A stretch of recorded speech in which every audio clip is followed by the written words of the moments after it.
So guys, good morning. So ginulat ako na isang kalapati ko. Nakabalik pa siya galing Diada. Camarines Sur. Yan, galing pa siya Camarines Sur. So ayan siya oh. Nasa gitna, ayan oh. Naka-sticker pa yan, mga idol. So inabot man siya ng cut-off, pero pasasabayin pa rin natin siya sa second laps. Kasi nakasama pa siya sa Survivor. Kailangan mapadulo at kasali siya sa Survivor kasi.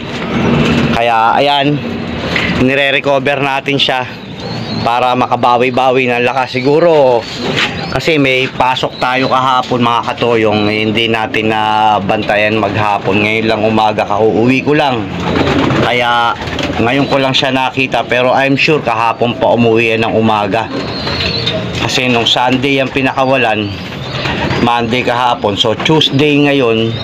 Kaya hindi siya nakauwi agad dahil inabot siya ng ulan.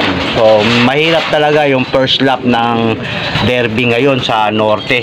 Yan ang pinakamahirap, ang norte, lalo't ngayon tag-ulan. Laging isma sa labanan, kaya swerte tayo pagka ang ibon natin is nakauwi. So mga katoyong, good luck sa inyo ha. Good luck sa inyo lahat sa second lap sa atin. Sana makauwi pa yung mga ibon natin. Pero I'm sure makakauwi yan, kasi basta inaalagaan mo na maayos at inukondisyon, makakauwi yan.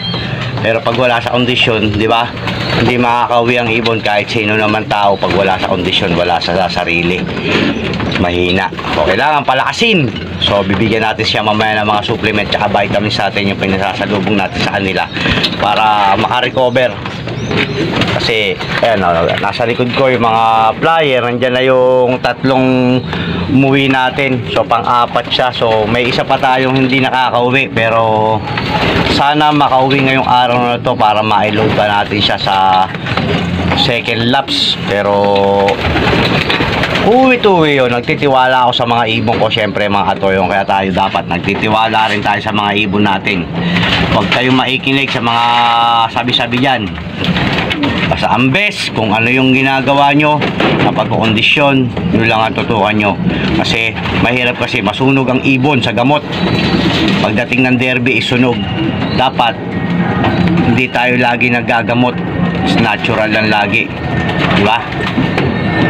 Yan para hindi sila masunog. Kasi merong gano'n na training pa lang mga ibon, puro na karga ng gamot, pero dapat normal pala kasi training pa lang yan. So palalakasin natin pag derby. Okay, so paano mga toyong, good luck sa inyo lahat. Sa mga nagpapauwi, good luck din sa second laps sa susunod na linggo. Peace out muna tayo.